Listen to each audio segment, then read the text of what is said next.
I was following the eye, was following the eye, was following the eye, was following the eye, was following the eye, was following the eye, was following the eye, was following the eye, was following the pack, all swallowed in their coats, with scarves of red tied round their throats, to keep their little heads from falling in the snow. And I turned round and there you go, and Michael, you would fall and turn the white snow red as strawberries in the summertime. All right, and we are live. Okay. Sweet. So, first of all, before we even get to what we're looking at, the whole idea of this podcast is to be talking about R.L. Stine's movie, just called Goosebumps, featuring Jack Black. Right. Before we get into that, though, Rod and I are at rlstein.com/Goosebumps scare rating, and it shows you all of the original, I believe it's 62 Goosebumps books. And they have the covers that you kind of like live for, you know? When you're a kid, you go to the book fair or whatever, and you're looking for the new R.L. Stine book, and it's great because the covers are like kind of like color themed. Everyone's a little bit different. The drawing on there is amazing, and then the Goosebumps writing was almost like it was in Braille. You know what I'm talking about? Oh yeah, it was bumpy. Yeah, it was raised up so you could like rub your fingers along it. Oh man, you open those pages, smells fresh. Dude, the thing is, some of these covers are like really creepy. Like I remember the cover of My Hairiest Adventure. Like it freaked the shit out of me. What number is that one? It's 26. Okay, you guys. Like there are ones that I feel like would conventionally be considered creepier, but like for some reason I just remember that one always stuck with me.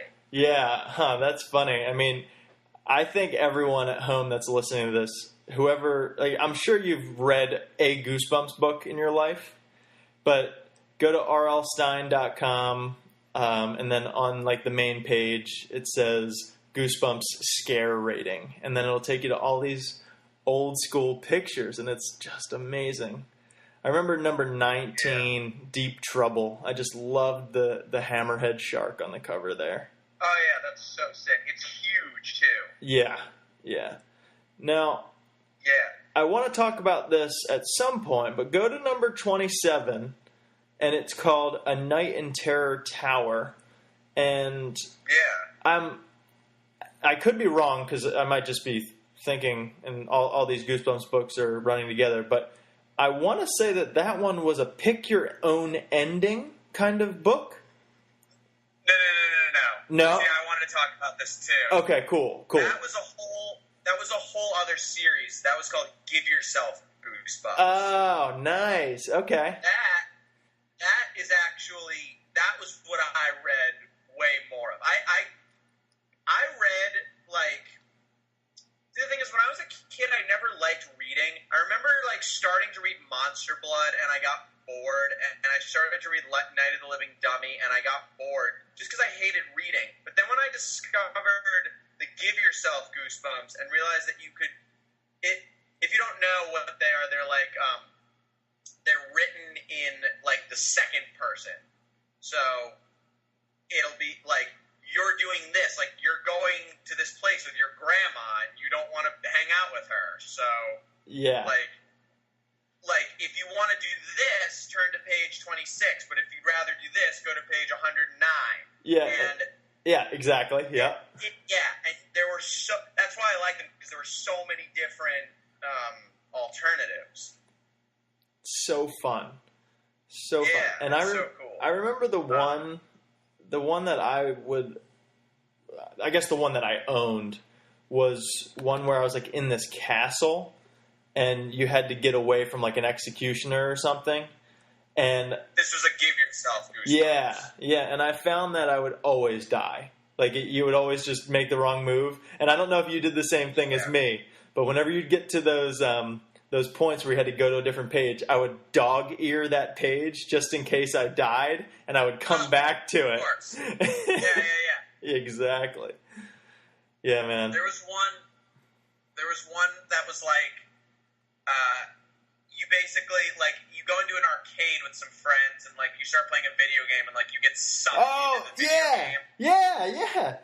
Isn't it like pinball? And I, like, what? Wasn't it pinball or something? I don't remember. I thought it was something that had to do with, like, outer space. I don't know. Okay. But, like, I did that the whole way through. I, like, held my page every single time.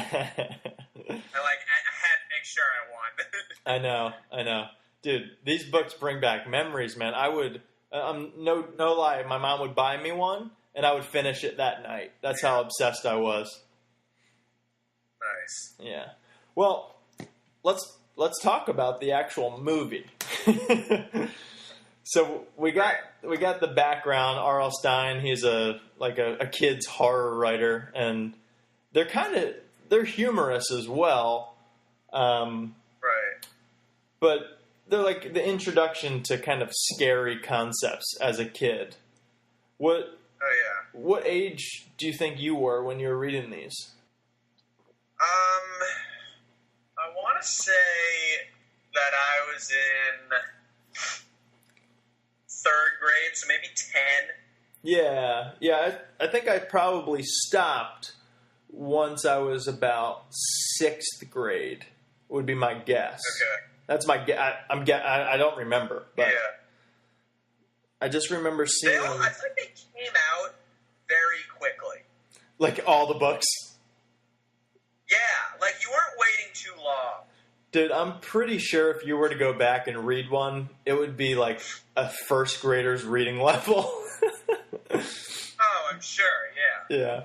I'm pretty sure they're pretty easy to write. I mean, for a good writer. I think R.L. Stine's a great writer. Yeah. Okay, sorry. So I literally just got done saying let's talk about the movie, and then we just kept talking about the books. Okay, well let's start with our first conversation after you watched the movie, because I watched it with Kel, and I was like, dude, we got the new movie. Trev's seen it. He recommended it. I know it's not normally what Rod and I do is like, what, a 3-star or lower, or 2-star or higher, but no higher than a 3.5. By normally, you mean the one other time we've done this. Once. We've done this once. Yeah, that's the norm. Yeah. But it's ranked pretty high on Netflix. It's like a 4-star or something like that. Yes, which I think is slightly blown out of proportion. Well, don't give it away yet. So let's go back to the phone call. I've been texting him like, hey, dude, you got to watch it. It's a good movie. Let me know what you think once you're finished. So then let's talk about that first phone call when you called me.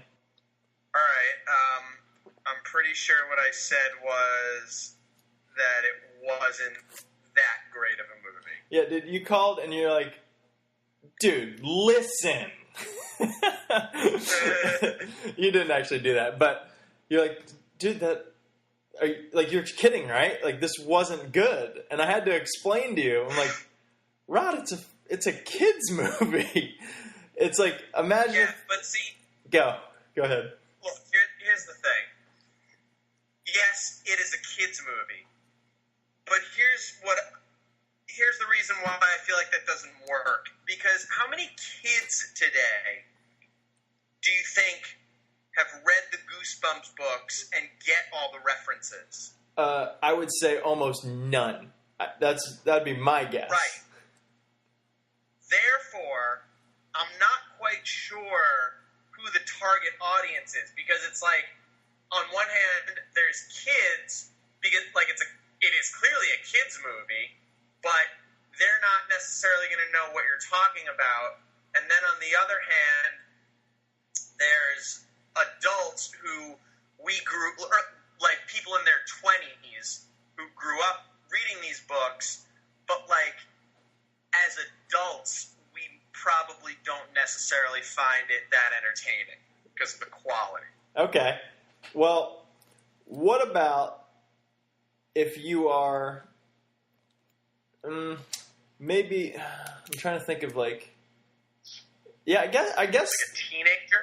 No, I guess the way that you're talking about it makes a lot of sense because I liked them a lot when I was a kid. Kids nowadays probably aren't even introduced to the original Goosebumps anymore.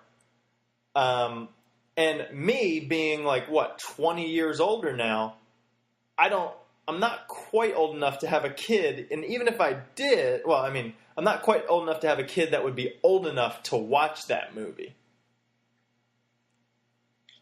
Right. Like, I think it would almost be like, imagine if they made, like, I don't know why this is my example, like a live-action Angry Beavers movie with, like, animatronics beavers who kind of looked like Daggett and Norbert, but it was a kid's movie. Like, who would that be targeted towards? Like, it had, like, cheesy kids jokes and, like, slightly hinting at things from the TV show, but, like, it wasn't really that good of a movie for adults. Yeah, no, I see your point for sure, because I used to love the Angry Beavers, but that sounds like a terrible movie concept. Right, exactly. Which is what it is. Now, I will say, I did a little bit of research, and I think I figured out the problem about why it's in this weird limbo period where we're a little bit too old to like think it's amazing. They tried to do this back in the late 90s already. They ran into problems. Yeah. So they ran into problems 2 different times with writing a script and getting it to production. The main thing that they kept talking about with the script is they didn't know exactly which Goosebumps original story to kind of follow. And R.L. Stine was really stoked when he saw this one written because it was able to incorporate all the monsters but have its own storyline. Right. Which I appreciate. Like, it is an interesting plot, and, like, I thought it was done well. First of all, it's just hilarious they just have R.L. Stine as a character in the movie. Yeah, I wonder. And it's just Jack Black, and they make him into this creepy dude who like has this weird way of talking, and like it's kind of clever in its own way. So but also the thing is, did you ever watch the Goosebumps TV show? Yes, but dude, I can't remember a thing from it. Well, so here's the thing. It wasn't quite as scary as... Are You Afraid of the Dark? Are You Afraid of the Dark? But there were parts that were close. Like, the Night of the Living Dummy episode was really creepy. And Slappy in the TV show really freaked me out. In the movie, Slappy is like the comic relief. Yeah, he's not scary. No, every line he says is like a pun or something. Shit like that. Okay, now did you catch who was voicing Slappy?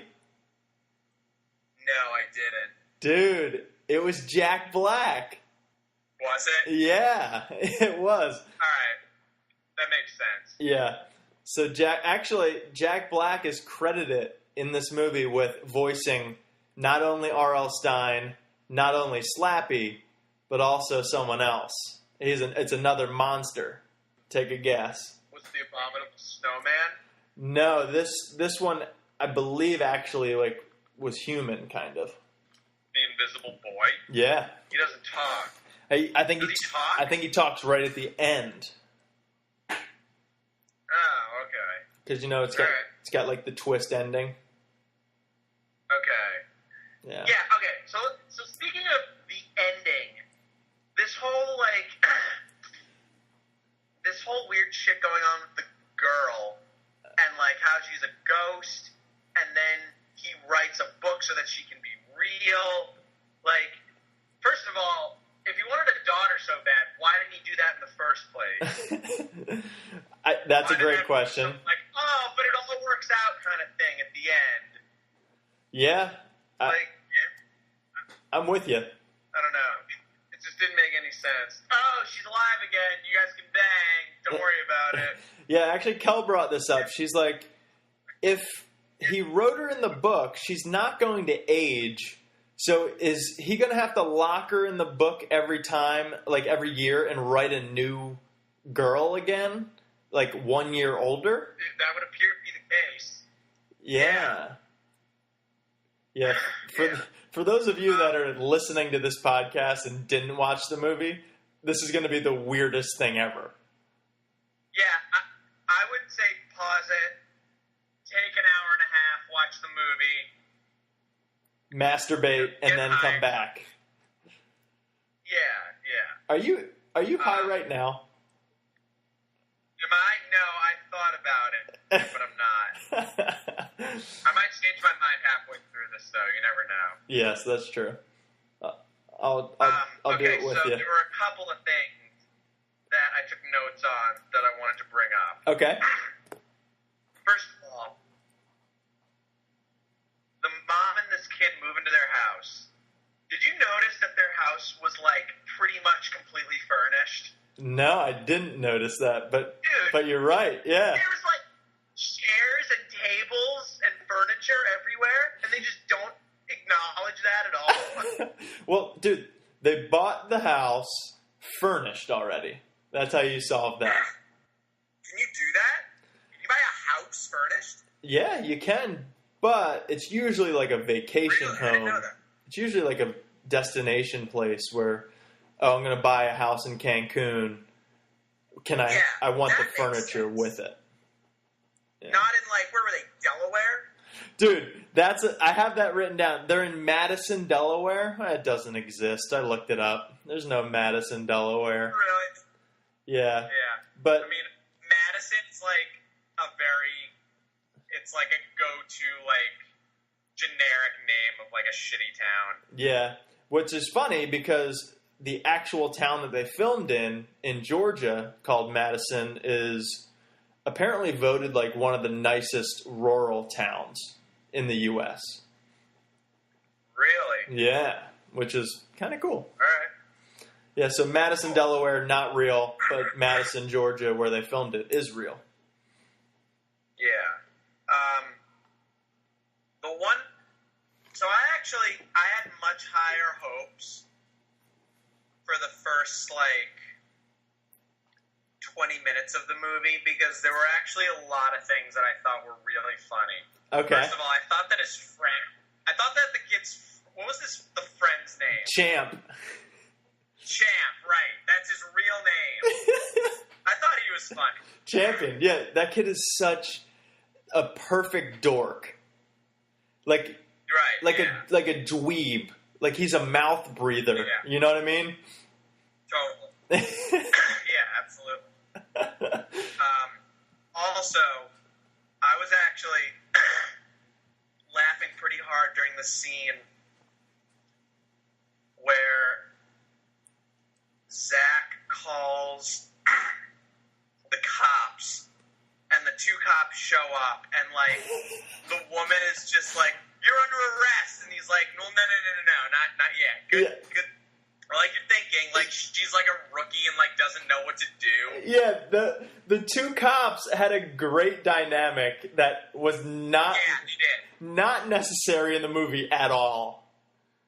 Like, it was a great comic relief, and it's just like, they could have easily just made those police officers just normal acting police officers, and it would have fit the movie, you know? Yeah, he's like, do you know what the penalty is for, like, a false police report? And she's like, 3 years. I'm like, no, not quite. It's just a fine. Yeah. I know, dude. I love it. I love it. Keep going, though. Oh, also, okay, so you know how they're stuck in the school, and R.L. Stein, Jack Black, realizes that if he leaves, the monsters will follow him. Yes. So they basically create, what they do, they create a diversion bus that is rigged with this really complex bomb that all the monsters somehow follow. They all get blown up by it. We ran into technical difficulties here, but we continue. So, basically, they rig this extremely complex bomb, put it on a bus, get that bus to start driving perfectly on a road, then the monsters stop it, get blown up. Yeah.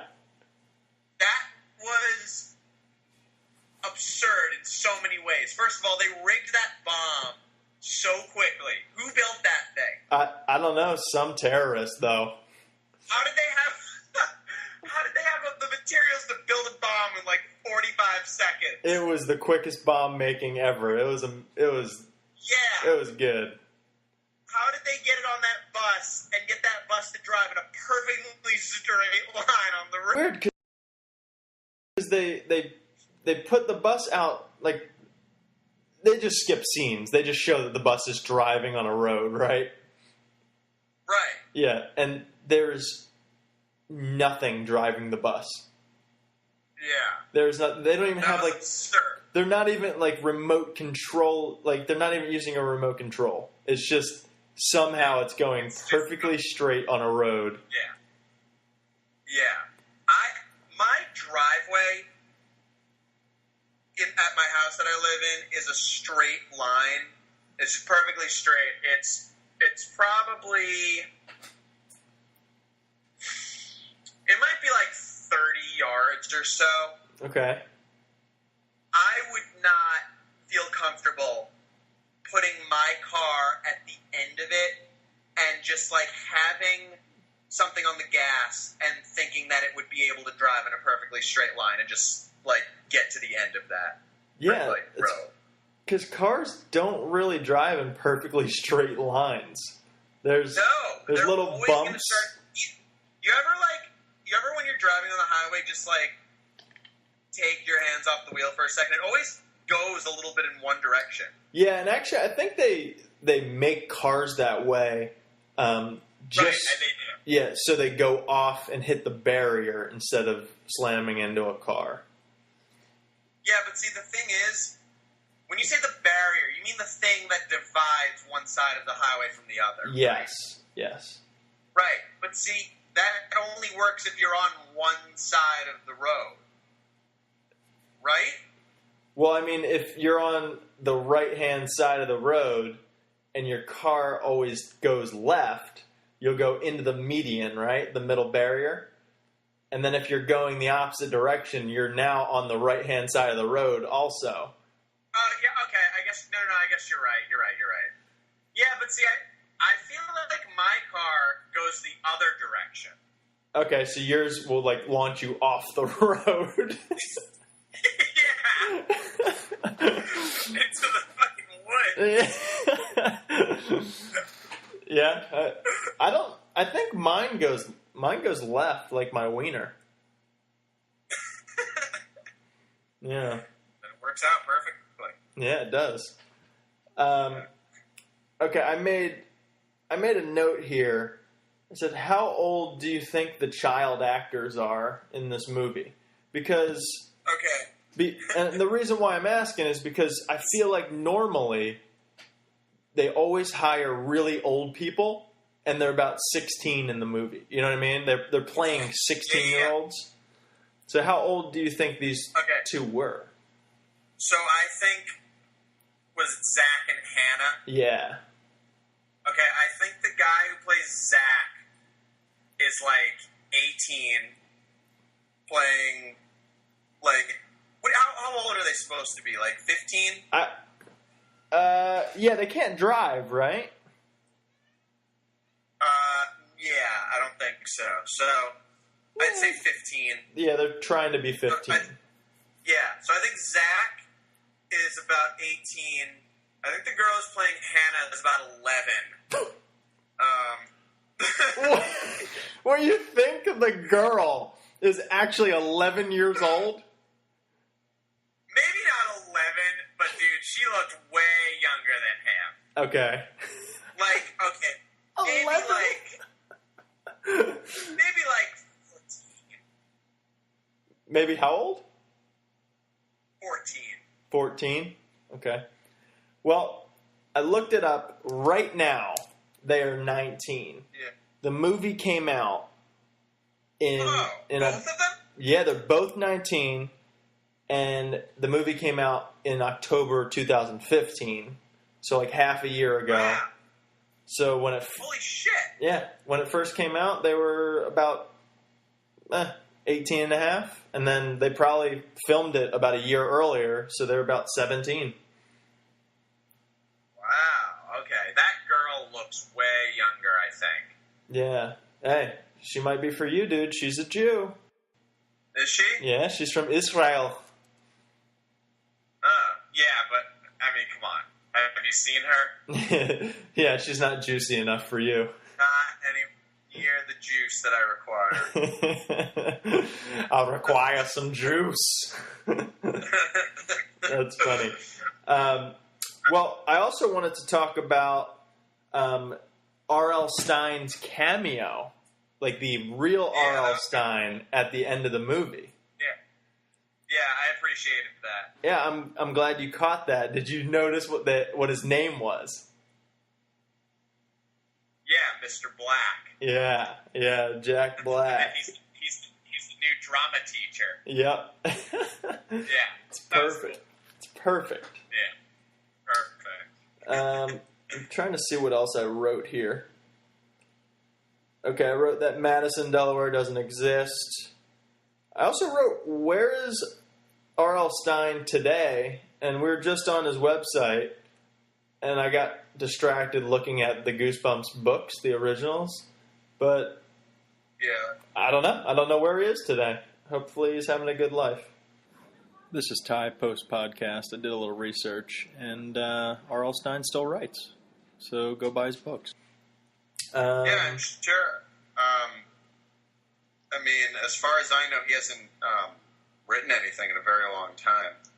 Yeah, but I mean, when's the last time you went to the children's section at the library and looked for a R.L. Stein book? Like 2 weeks ago? Dude, did your sister and brother, your younger sister and brother, read any R.L. Stein? No, not that I know of. Were they Diary of a Wimpy Kid kind of peeps? Yeah, my brother read the Diary of a Wimpy Kid stuff. They're into like for pleasure, they read Just hardcore porn. What are they called? The Hunger Games and stuff like that. I want to say they read Harry Potter. Hell yeah, I love Harry Potter. For school, they just finished reading One Flew Over the Cuckoo's Nest, which was one of my favorite books that I read in high school. That I had to read for school ever. Yeah. So that was cool to talk to them about. My brother also read Catcher in the Rye, which was also one of my favorites. Really? Huh. Yeah. Actually, dude, it's crazy. I was driving in. First of all, my brother and sister have their licenses. That's weird.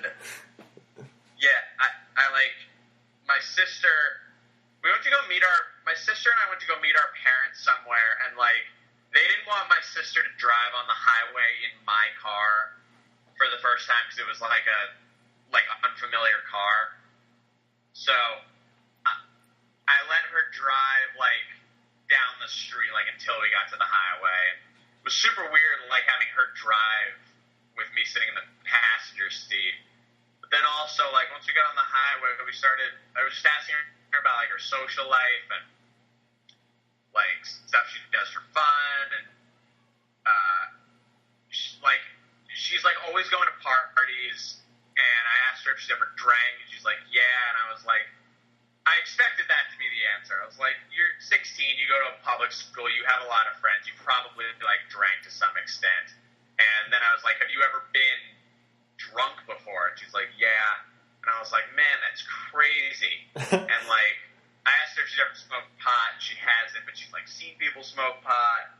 And, like, I feel like she's way more exposed to that stuff than my brother. Like, it was weird hearing. It would be much weirder if my brother told me that he'd been drunk, because it would just be much more unexpected. He's a little more, like, nerdy. Like, I feel like while my sister's out, like, at a party, my brother is, like, at home playing some online video game with his friend from California. Wait, he has a friend from California? Did he meet him online? Yeah. No, he used to live in our hometown, but he moved, like, maybe 5 or 6 years ago. And they've, like, stayed really good friends because they play online video games together. Yeah, what's his game? What's his go-to game? He plays a lot of Call of Duty. He plays Minecraft. I feel like every time I come into his room, he's playing a different type of game. Like, this past weekend, I went home for a day, and I went to his room, and he's playing a game.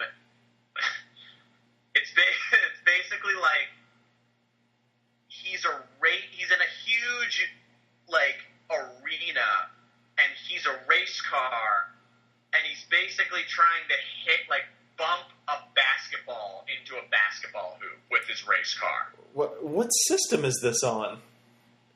Yeah, it's just on his PC. Oh, okay. That's such a weird game. He's playing on PC. He's playing on his computer, but he has an Xbox controller hooked up to it. Oh. So it might be an Xbox game to some extent, but, like, you play it on your computer. I don't know. He knows way more about video games than me. Yeah. Huh. I've lost my touch for video games, man. Couldn't even tell you the last time I played. Actually, it's funny. I've started playing. I got back into PS2. Like, I've still had my same PS2. I hadn't played it for a long time. And then I just decided to plug it in one day, and, like, I played one of my old games, and I was like, this is a great system. And there's actually a store in my neighborhood. It's a used video game store. Like, they always have a ton of... They've got video games from the original Nintendo, Atari. They've got, like... You could definitely... They always have at least one copy of, like, every system that's ever been made in stock. That's a fun store.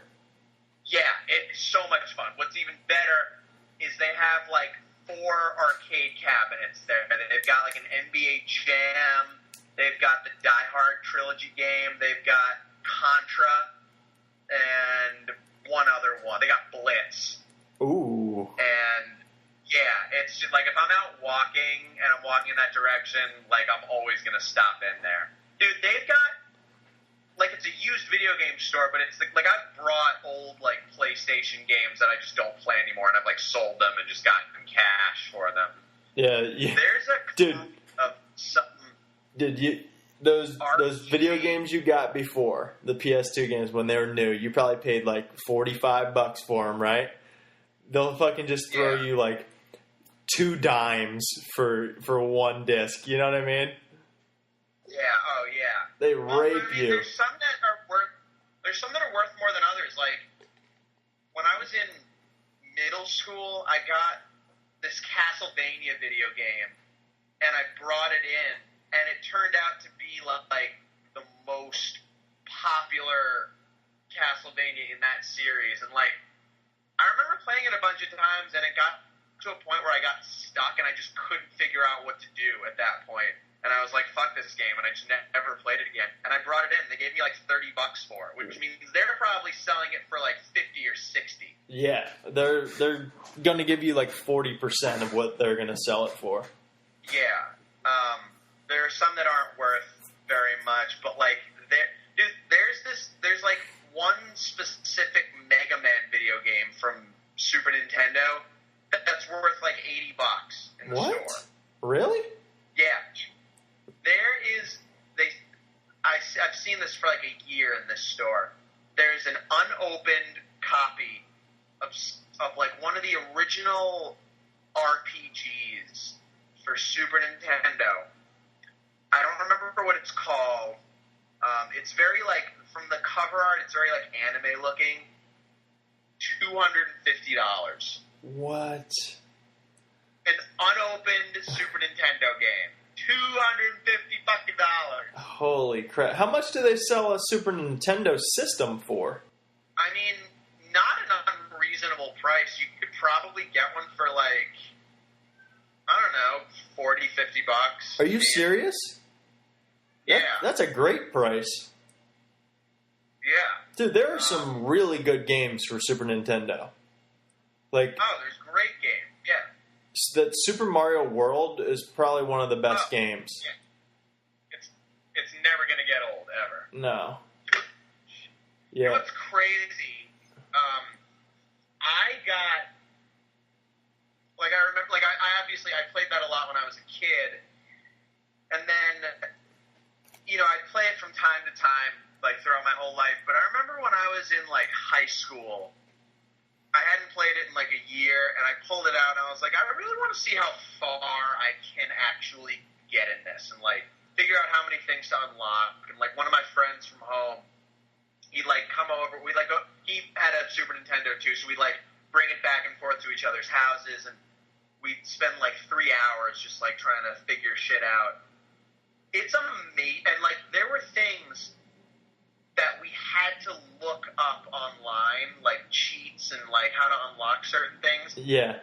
It's amazing anybody in the early 90s would have ever figured out how to do the things that we had to figure out how to do. Like, just by accident. Like, yeah.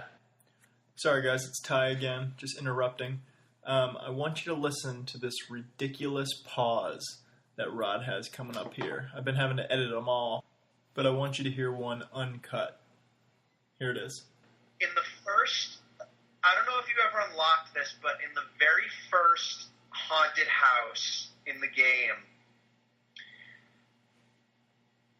there's this area where if you have the cape, you can run and fly up, and on top of like, yeah, on top of the castle, pretty much. Yeah. Yeah. And you have to fight the secret ghost boss, and if you beat that, you get the secret spot, which is just whenever you want, you can go and get a Yoshi, and then if you already have Yoshi, you can keep hitting that same box, getting extra lives, and then there's boxes that have like the fire flower and the feather, and you can just load up on that whenever you want. And it's necessary. How anybody would have ever discovered that on their own is beyond me. Well, what I think originally happened back in the day, like we're talking Super Nintendo, probably what, late 80s, early 90s, right? Yeah. So I think back then, the way that cheat codes would get out was literally the developers would tell people, and by word of mouth, it would get to the vast majority of the users. You think so? Like some random guy would just like spill something to like this random person? Well, not random person. He would tell his friend, who would then tell his friends, and then eventually it gets printed on like in like a magazine or something. Yeah, okay, that would make sense. Yeah, but yeah, well, now that I think about it, I used to get you know, they used to sell those like books for like a video game. Yeah. You could buy them like a Borders or something.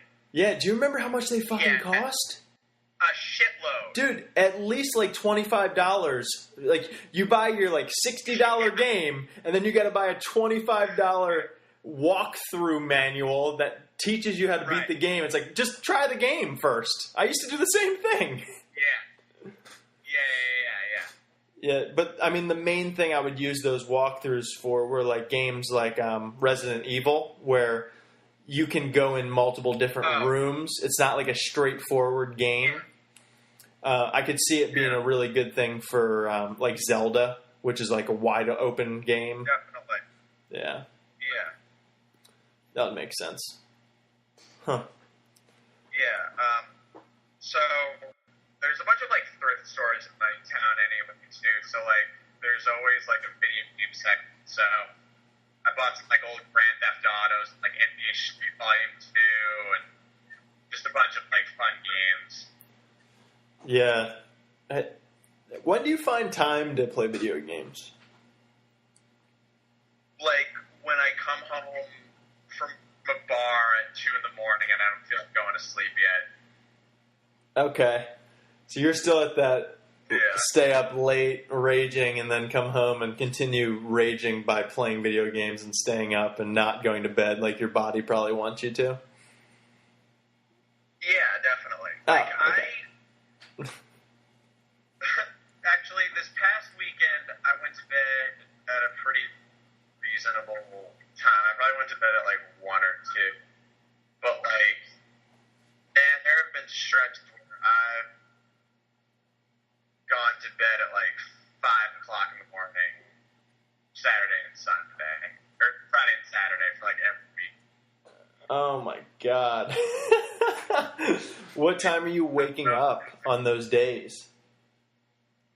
Like noon, but I feel like I've barely slept. Yeah, because you've only gotten 7 hours.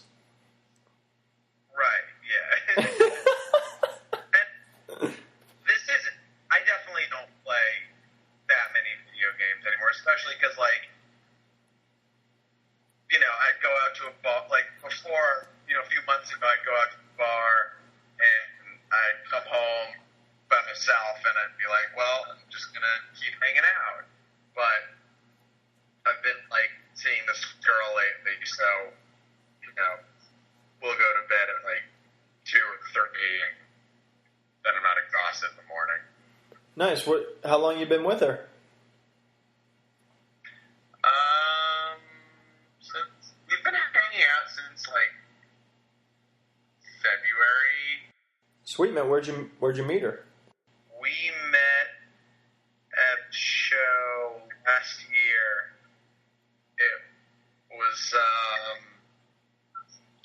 this band Rubble Bucket. They're kind of this like Cum bucket? it's like kind of like funky jam band, like dance kind of band. Oh, man, it's me again. I'm interrupting, but for a good reason. This is a little behind-the-scenes editing stuff. I wanted you to see what Rod and I were going through and see how funny Rod can be. Here it is. Do you have headphones? Oh, my God. I can't do it. I'm recording your end over here. Remember? Why is that going to make a difference? Because if I put headphones on, it blocks out the speakers which your voice is coming through, and then it's not going to be recording it on my computer. Oh, I see. You know what I mean?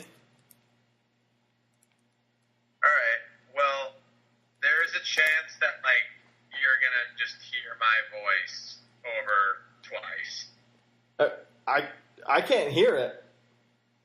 It's not picking it up on my end. It's going to be annoying for you, but if you can block it out or just turn me down on your side. All right, how about this? Try now. I'm good. I've been good.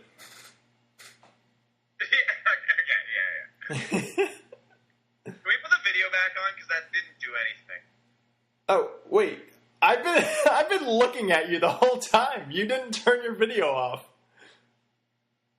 Oh, yeah, you're right. How are you not high right now? I don't know. I don't know. Yeah, we've been, like, we haven't kind of declared it, like, girlfriend, boyfriend, but, I mean, I Sorry. I just made a weird face. Sorry. But yeah, we've been like exclusive, just kind of seeing where it goes, and it's been fun. Did you touch her butt yet? Not quite yet. She's really, really religious. So Is she Jewish or no? she doesn't let me. But she's Orthodox. Oh, so wow. Not allowed to touch before marriage. Shut up. Touch? I'm kidding. This is true. So what is she? She's Jewish. But she's not Orthodox. No. I haven't touched her butthole yet. Oh. Yeah. She got a juicy I butt? might not do that. I'd say so. Cool. What's her name? Yeah. Can I guess her name before you tell me? Can I guess it? Did you hear me? I did not hear it. I'm going to guess Rachel. No. Elizabeth. No. You're never. First, Elizabeth is about as far from a Jewish name as you can get. I know, but I thought I saw you do like an Elizabeth with your mouth when you were saying Oh, it. all right. No, you're never going to guess her name. Okay, can you tell me what it starts with? C. Cassandra. No.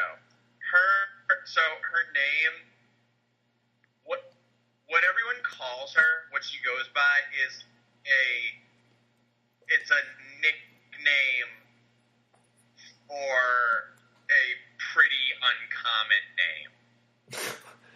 That helps. That narrowed it down for me, man.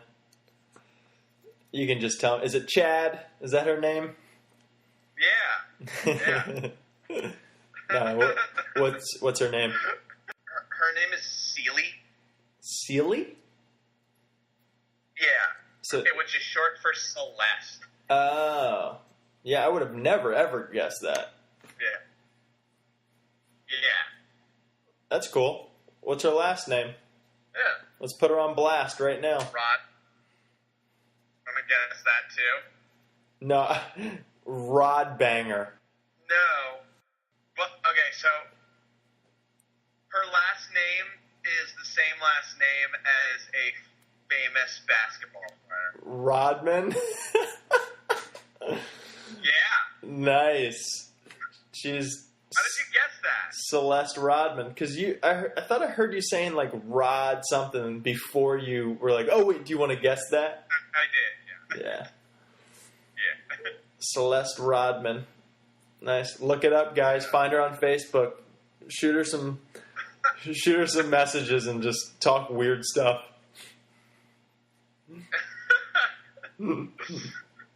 Yeah. Can't wait. Well, I mean, I think we're coming down to it. Do you? Yeah. All my notes. We've pretty much covered everything. The only thing else I had was, do you have a favorite Goosebumps book? And we kind of talked about that at the beginning. Like you were a choose your own Goosebumps book kind of guy. Yeah. There was the video game one, and I think my favorite one that I read was this one called Attack of the Purple Peanut Butter. I don't think I've read that one. But that's a choose your own ending. Yeah. Yeah, I think mine that sticks out in my mind is either I think they call it like the Return of the Mummy. Or Say Cheese and Die. Those were... Yeah, I remember everyone talking. I remember like the episode of that in the show was kind of creepy. Yeah. Man, it's good shit though. I kind of want to see how easy of a read they are. Like I want to go get the transcript of one and just read it. Yeah, I've been thinking about that too. I'd really be curious to just read one for the first time. Yeah. It'd be kind of fun to do a choose your own ending book right now. Yeah, it would be. You got one handy? I thought you were going to pick one up. Nah, I should have picked one up. Read some... Are you drinking straight vodka? Straight vodka, man. No. Just water. Yeah. I'm trying not to drink during the week. I got into a pretty bad habit for a little while. That's good. Yeah. I've probably been drinking more during the week now than I ever have. But, like, it's only because, like, I'll buy a 6-pack, or, like, on Friday, and, you know, I'll have however many I have, and then if I have any left, like, I had 2 left at the beginning of this week, so, like, I had one on Monday night, and I'm having one tonight. That's, like, what I mean by, I'm not, like, getting drunk during the week. Yeah, no. Yeah, no, I'm not, and I wasn't judging you either. I normally have a beer during the podcast, but I'm just not doing it for right now. Yeah. Yeah, man. I've been smoking more during the week too. Yeah? Yeah, well, I feel like I smoke more during the NBA playoffs because I love getting high and watching basketball. When is that last game? Game 6 is tomorrow night. Oh, it's game 6, so Warriors are winning 3-2. Yeah. Oh, for some reason I thought it was all tied up at 3-all. No, I think if it gets tied, I want to say game 7 would be on Saturday, which would actually really suck because I'm going to a wedding on Saturday, and I, like, don't want that to take precedent over the game. Yeah, fuck, like, weddings, man. Let's watch basketball. Look, I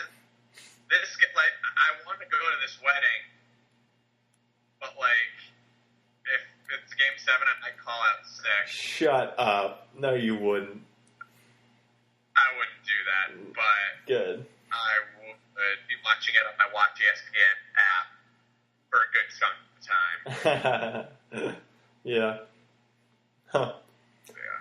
Well, do you have any... Sorry, go ahead. Have you been watching them at all? Dude, I haven't been watching much. If I watch, I usually, like, turn on, like, a quarter or so here and there. Yeah. What are you doing? What are you doing over there? I'm putting my shirt over the camera. Oh, yeah. Let me see it. It's a really old, warm shirt, so you can, like, kind of still see me. Yeah. You look like you're wearing a ski mask. Yeah. No, I've been watching a little bit, but no, not too much. Our TV got fucked up, so the only TV in our house that works currently is in our bedroom. So what happened? I don't know. The display doesn't show up, but the sound comes out. So we tried dealing with Samsung. They said, fuck you guys. The only way we will repair it is if you bring the TV to Orlando. Oh, dude, that's like the last place you want to be right now. I know. What's happening there? I know. Dude, did you hear about the alligator? Dude, I did. That's... How fucking insane is that? First of all, there are alligators in Disney World. Who approved that? How is that okay? Well, what I've been hearing is that there's never been a nuisance alligator report there, which I don't know if that means there are alligators and no one's ever complained about it, or if they're just trying to say, look, we've never heard that there's an alligator here.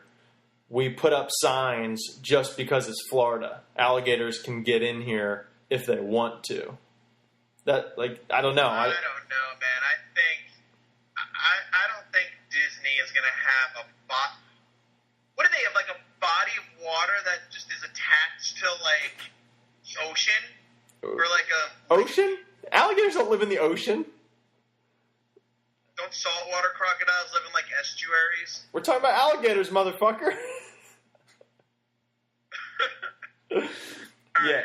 So, little science lesson. How are they going to sneak into the Disney resort area without anyone noticing? There's no way. Yeah. It's not like they'd be walking in. A lot of these ponds are interconnected. Kind of like at Eckerd. Remember how all those ponds were interconnected? Yeah. Yeah, so okay. My guess is the alligator would be small. It comes into one that's on the outskirts of the resort, and then it kind of just swims around, makes its way in, eventually gets big. And I think they said this one was between 4 and 7 feet, which is not that big. That means a 4-foot alligator would have a snout from eyes to the tip of its nose that's only about 4 inches long. So that's not that big of an alligator. 7 inches long is a little bit bigger if it was a 7-foot alligator, but I mean, it's a 2. Bite your hand off. Yeah, and it's also a 2-year-old. They're tiny, but dude, it's fucking insane. There's multiple factors. It's like why are there alligators there? You know, there's people that aren't Floridians, and even Floridians are dumb. But these people were from Nebraska, so they I'm sure they go to the lake all the time, and all they think about is, all right, we can't let our son drown. And no, there's a fucking predator lurking in the deep, and it will destroy lives. Like, that's insane. Yeah. Oh my God, that's crazy. Like, could you imagine seeing that happen? Oh my God, that'd be insane. Whew. Shit. Not good. Not good. Yeah. I'm glad that's not something I worry about. Yeah, man. It's weird too because I've probably seen about that size of an alligator at my last job when I'd be walking around ponds, like treating the ponds for invasive species of plants and nuisance species of plants. And I mean, I'm obviously very tall, but I'm still afraid of them. What'd they say? A 4-foot alligator? They said it was probably between 4 and 7 feet. If it was like could you kill a 4-foot alligator, do you think, or would it destroy you? No, well, I could kill it on land for sure. Yeah. But once it's in the water, it's way stronger because we're just stupid in water. We don't know what we're doing. And then, I mean, if it was a 7-footer, if it just grabbed me in a weird way and did its little death roll, like, what are you going to do? It's going to rip off whatever it's got. Yeah. Yeah, it'll rip off your arm or whatever. I mean, 7 foot's not terribly big yet because it's not going to be a really girthy alligator. Like, it's not going to have that much weight. 7-footers are still pretty skinny. But, man, that's getting up to a point where you don't want to see one of them. Yeah, man. The people who put their hands in alligators' mouths and take it out really quickly, you gotta have a death wish or something. Dude, that is so dumb. I'm sure you've seen the video. How many times you practiced it and it's worked? Like, you're not gonna get your hand out of that thing's mouth every time. No, and I'm sure you've seen a video where the guy does like the head. He puts his head in its mouth, and he's gotten clamped on. Have you seen that? Yeah. Oh my God, I can't do it. I can't watch that. Speaking of animals clamping down on other animals' heads, the other night my roommate and I, for like a half hour straight, was watching videos of animals fighting each other. Videos of we found this compilation of hippos fighting. Oh man. And we found this video of, there's a hippo and there's like a pride of lions to bring it down. And it's a huge hippo. There's about 20, like, medium-sized female lions. And first of all, it's like, you know, like a shit martial arts movie? Like, the good guy will be in the middle. Yeah. And everyone will be coming in. Every guy is just attacking him. Yeah, you wonder, like, why aren't they all just going in once? really how these lions are, and like the narrator is saying like these lions are like inexperienced, they don't know how to work together as a team. So it's like one lion is just jumping on top of this hippo, and they're saying like this thing has like a 6-inch thick hide. A bunch of them all go in for the kill at once, and the hippo gets one of the lion's head in its jaws and just crushes it, and it's like thrashes it around for a second, and then all the other lions run away. Holy! This hippo walks off. They're showing this lion that got bit, and it's all bloody and deformed. Oh! And they're like, this lion has a brain hemorrhage, most likely. It's probably going to die in the next like 3 or 4 hours. Oh no! It's really brutal, but like, you got to appreciate the power of those jaws. Yeah, and their tusks, like inside. I don't know if they're called tusks, but their teeth, they're huge. They're maybe like 6 inches long and sharp as shit. Yeah, that's crazy. And I think a hippo can almost open its jaws like in 180 degrees. Yeah. There's this video of some guys throwing watermelons into a hippo's mouth. Have you seen this? Just, I thought you were going to keep going with that, but that's all. It's just a guy throwing watermelons at a hippo. And just like, it crushes them and eats them, and it just looks like it's putting in no effort at all. Yeah, I bet, dude. They're fucking crazy animals. Yeah. All right, well, we are at an hour and 5 minutes, so we got to end this. Cool. That's longer than I thought we would go for. Yeah, I mean, we didn't talk about the movie the whole time, which is exactly what I thought would happen, so I'm cool with it. Yeah. Yeah, Great. man. Sounds good. Yeah. Well, thanks for listening, guys. We appreciate it. Hopefully you watch Goosebumps, because this would have been weird until we started talking about other stuff. But, yeah. You got anything else to say, Rod? I think we're all good, man. All right. Say bye to the people. Bye! See you later.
Scarves of red tied round their throats to keep their little heads from falling in the snow. And I turn around and there you go. And Michael, you would fall and turn the white snow red as strawberry.